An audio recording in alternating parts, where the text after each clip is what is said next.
सच बोलने वाली बहू। देखो ममता, मैं आज ऑफिस जाने के मूड में नहीं हूँ। किसी का फोन आया ऑफिस से तो बोल देना कि मैं घर पर नहीं हूँ, किसी जरूरी काम से गांव गया हूँ। ठीक है, मैं चला सोने, बाकी मैं संभाल लूंगा। ममता बेचारी, जैसा नाम वैसा ही नेचर। ना कभी झूठ बोला, ना फरेब, ना किसी से चालाकी की, ना किसी की पंचायत। सुन लेती है पति की बात और फिर कुछ देर बाद फोन आता है। हेलो, कौन? मैं सुनील का बॉस बोल रहा हूँ। दफ्तर में इतना काम पड़ा है, अभी तक ऑफिस नहीं आया। वो क्या कर रहा है? फोन दीजिए उसे। जी वो तो सो रहे हैं। कह रहे हैं कि आज गर्मी बहुत है तो घर के मजे लेंगे। बॉस को बीवी की बात पर गुस्सा आ जाता है। तो उसे बोल दीजिएगा कि अब घर में गर्मी के ही मजे ले, कोई जरूरत नहीं है यहाँ आने की। ये बोलकर बॉस फोन रख देता है। ममता सारी बात सुनील को बता देती है। न जाने किस बेवकूफ से पाला पड़ा है, समझ नहीं आता। तुम्हारे कारण मेरी नौकरी चली गई। अरे झूठ बोलने में क्या जा रहा था तुम्हारा? ममता को समझ में नहीं आ रहा था कि उसकी खता क्या थी। अरे जो है वही तो बोला। फिर एक रोज, बहू, अरे आ बहू, कहाँ है तेरा पति? इस महीने घर के खर्चे के पैसे भी नहीं भेजे। क्यों, माँ बाप की फिक्र खत्म हो गई है क्या उसे? पाए लागू माँ जी, वो ये बोल रहे थे कि माँ को क्या है, घर का राशन, खेत का पैसा, मवेशी का दूध, फिर भी न जाने क्यों मेरे सर पर भार देकर बैठी है। तभी सुनील ममता के मुंह पर हाथ रख देता है। क्यों रे कलमुँह है, हटा बहू के मुंह से हाथ। अरे क्या क्या बोलता है तू? वो तो इसकी झूठ बोलने की आदत नहीं है, इसलिए पता चल रहा है। देख मेरी सास कितनी शरीफ है। हाँ, तेरी माँ तो मोहल्ले की बदमाश है ना, और तेरी सास शरीफ है। बेटा ममता को देखता है और गुस्से से बोलता है। अब खड़ी खड़ी देख क्या रही हो? और भी कुछ कहना है क्या? माँ आई है ना, जाकर छाछ ले आ ठंडी वाली। ममता अंदर चली जाती है। माँ, इसके सच बोलने की आदत के कारण मेरी नौकरी जाते जाते रह गई। वो तो मैंने अगले दिन जाकर पैर पकड़ लिए मालिक के, नहीं तो। सब जानता है बहू की आदत नहीं है झूठ बोलने की, तो तू शांत क्यों नहीं रहता? क्यों उसे झूठ बोलने को बोलता है? फिर एक रोज, बहू जा अपनी पड़ोसन के पास और उससे बोल कि वो लाल वाली साड़ी जो उसने नए साल की पार्टी में पहनी थी, तुझे वो चाहिए। ना माँ जी, मुझे नहीं चाहिए। वैसे भी कल जिस शादी में जाना है ना, वहाँ के लिए तो मेरे पास काली साड़ी है। सास सर पर हाथ रखकर, अरे बुद्धू, मुझे चाहिए साड़ी। वैसे भी तुम लोगों में तो साड़ी का लेन देन चलता है ना, तेरी भी तो उसने पहनी थी ना। हाँ माँ जी, वो क्या है ना, हम दोनों के कपड़े एक दूसरे को आ जाते हैं। मैं ले आती हूँ आपके लिए साड़ी। बहू पड़ोसन के पास जाती है। कैसी हो निर्मला, तेरी लाल साड़ी चाहिए थी। क्यों? तू तो बोल रही थी कि तेरे पास काली वाली साड़ी है, तू वही पहनेगी, फिर लाल का क्या करेगी? अरे मैं तो काली ही पहनूंगी, लेकिन मेरी सास ने देखी थी तेरी लाल साड़ी, वो नए साल की पार्टी में तूने पहनी थी ना, तो इसलिए वो मांग रही है। ये सुनकर पड़ोसन थोड़ा परेशान हो जाती है। देख ममता, तेरे लिए तो मैं एक बार को साड़ी दे भी देती, लेकिन तेरी सास के लिए नहीं। वो क्या है ना, तू तो जानती है कितनी गंदी आदत है तेरी सास की, खाया पिया सब कपड़े पर ही पोंछ देती है। मेरी लाल साड़ी बहुत महंगी वाली है, पता चले उस पर हल्दी तेल का निशान लगा हो। ममता घर आ जाती है खाली हाथ।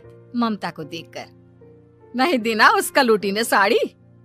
अब आए तुझसे लेने तेरा सामान, अच्छे से बताती हूँ।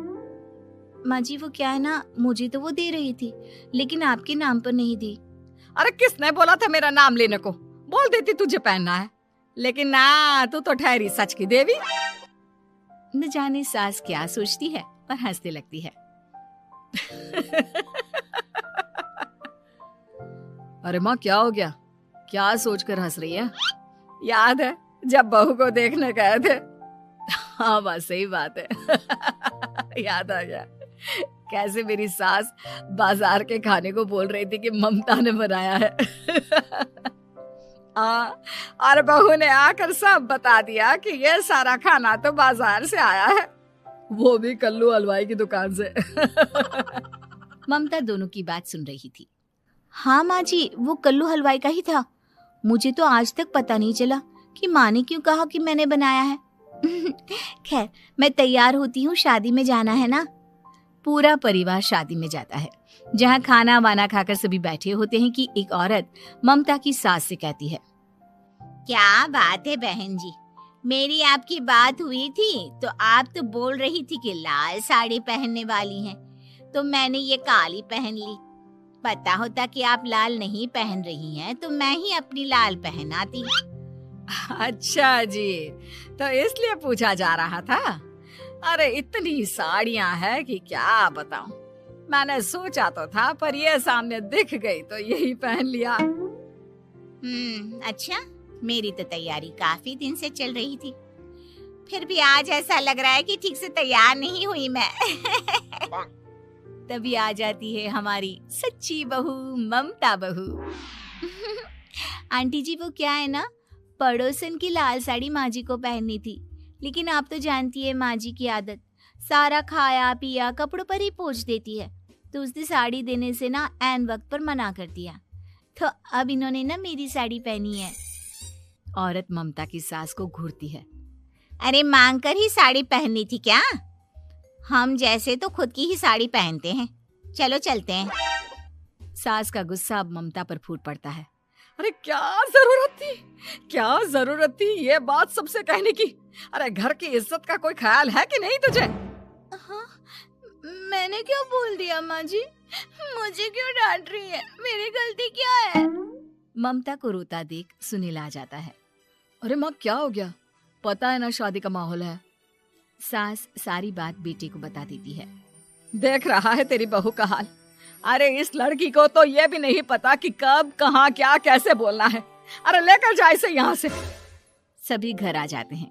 सास का मुंह तो फूला ही रहता है कि एक दिन। चलो बेटा, बहुत दिन तुम लोगों के साथ रह ली, अब चलो। वैसे भी ऐसी बहू के साथ समय कैसे कटे, जो ना झूठ बोलती है ना लोगों की चुगली करती है। अरे गांव में ही ठीक हूँ मैं, कम से कम 4 घर की खबर तो मिलती रहती है, वो भी मसाला डालकर। कैसी बात कर रही है माँ? अभी तो आई है, रह जाना, कितना अच्छा लगता है तेरे रहने से घर। तभी ममता आ जाती है। अच्छा लगता है, लेकिन आप तो बोल रहे थे कि न जाने कब तक रुकेगी, जाने का नाम ही नहीं ले रही। जाए तो कम से कम घर में थोड़ा सा फ्री सा तो फील करूं, यही बोल रहे थे कल माँ जी आपके लिए। सास बेटे को देखती है, लेकिन क्या कहती बेचारी, जब अपना ही सिक्का खोटा हो। चली जाती है चुपचाप गांव। फिर एक रोज घर की घंटी बजती है। सामने खड़ा होता है सुनील का बॉस। सुनील है क्या घर में? वो क्या ना, मैं यहाँ से गुजर रहा था तो सोचा थोड़ा ऑफिस का काम डिस्कस कर लूं। ममता कुछ कहती कि तभी वहां सुनील आ जाता है। अरे बॉस, आप आइए आइए। क्या बात है, घर तो बहुत सुंदर है। वैसे भाभी जी, आपकी खूब बातें सुनी है कि आप कभी झूठ नहीं बोलती। ये तो पता नहीं, लेकिन हमेशा सिर कुछ न कुछ ऐसा बोल देती हूँ जिससे परेशानी हो जाती है। मैं ऐसा नहीं चाहती, लेकिन क्या करूँ। खैर, बॉस कुछ देर रुकता है, काम की बात होती है। ममता के साथ सब चाय पीते हैं और जैसे ही बॉस जाने को मुड़ता है कि क्या जी, कितने नेक इंसान है, फालतू ही आप खड़ूस और निकम्मा बोलते हैं इन बॉस को। अब क्या, बॉस के कान तक खुद के लिए अनमोल वचन पड़ जाते हैं और फिर ओह, तो ये बात है। और क्या कहता है ये? अरे बॉस, आप भी किसकी बात पर विश्वास कर रहे हैं? अरे इससे तो ये भी नहीं पता कि आलू प्याज कहाँ रखा है। अरे ये क्या जाने क्या बोलना है क्या नहीं बोलना है। मतलब जो मुंह में आ रहा है बोले जा रहा है। भाभी जी, आप बताइए। नहीं बॉस, लग रहा है कि कुछ गलत बोल गई मैं। वैसे ये सिर्फ इतना ही बोलते हैं कि आप में कोई टैलेंट है ही नहीं, आपकी नौकरी इन्हीं के कारण तो बची हुई है। अरे बस कर ले अम्मा, अब क्या करवा कर मानेगी, बड़ी मुश्किल से तो नौकरी बची थी मेरी। सही कहा, बची थी, लेकिन अब निकल गई। तेरे टैलेंट के भरोसे चल रही है ना मेरी नौकरी, अब देख तू। अच्छा, तो आप भी यही मानते हैं? वैसे ये बात तो है, सुनील काफी टैलेंटेड है। बॉस चला जाता है। सुनील सर पकड़कर बैठ जाता है। माना सच बोलना एक अच्छी आदत है, लेकिन ममता, आज का समय ऐसा नहीं है। तुझे थोड़ा सा समाज को देखकर खुद को बदलना होगा, समझी? जी मुझे तो पता ही नहीं चलता कि मैं क्या गलत कर रही हूँ। यकीन मानिए मैं जानबूझकर नहीं करती। सुनील सोच लेता है कि वो किसी न किसी तरह अपनी बीवी के इस भोलेपन का इलाज करके रहेगा, लेकिन सवाल ये कि कैसे का जवाब अब मिल जाता है। और फिर एक रोज ममता की माँ आती है। ममता, तुझे तो पता है तेरे पापा का काम ठीक नहीं चल रहा है, कुछ पैसों की जरूरत थी, तेरे पास हो तो मदद कर दे बेटा। ममता माँ को घर खर्चे से बचाए पैसे दे देती है। पैसे देने के बाद सुनील आ जाता है। अरे सासू माँ, आज यहाँ कैसे आना हुआ? नहीं बेटा, वो ममता की याद आ रही थी ना तो आ गई। वो क्या है ना, पता है पापा का काम ठीक नहीं चल रहा है, तो माँ कुछ पैसे लेने आई थी। क्यों? यहाँ क्या पैसे का पेड़ उगा है? अरे कौन सी माँ अपनी बेटी के ससुराल का खाती है? कोई जरूरत नहीं है पैसे देने की। वापस कर दो माँ जी पैसे और निकलो यहाँ से। आगे से यहाँ पैसे लेने नहीं आना। सुनील ये बोलकर निकल जाता है। उसके जाने के बाद, बेटा ममता, तूने मेरी बेइज्जती कराने के लिए यहाँ बुलाया था क्या? अरे छोटा सा झूठ बोल देती तो तेरी माँ की इज्जत बच जाती, लेकिन चलती हूँ मैं। सास बाहर जाकर बाहर खड़े सुनील से कहती है, तेरे कहने पर बेटा हमने ये नाटक तो खेल लिया, लेकिन उसका क्या असर होता है ये नहीं पता। थोड़ी देर बाद सुनील घर आता है। देखिए, मुझे मेरी गलती का एहसास हो गया है। मैं समझ गई हूँ कि सच कितना सच होता है और उसकी कीमत आज के समय में बहुत बड़ी है। माफ करना, मैं आज से सच कभी नहीं बोलूंगी। क्या? कभी नहीं?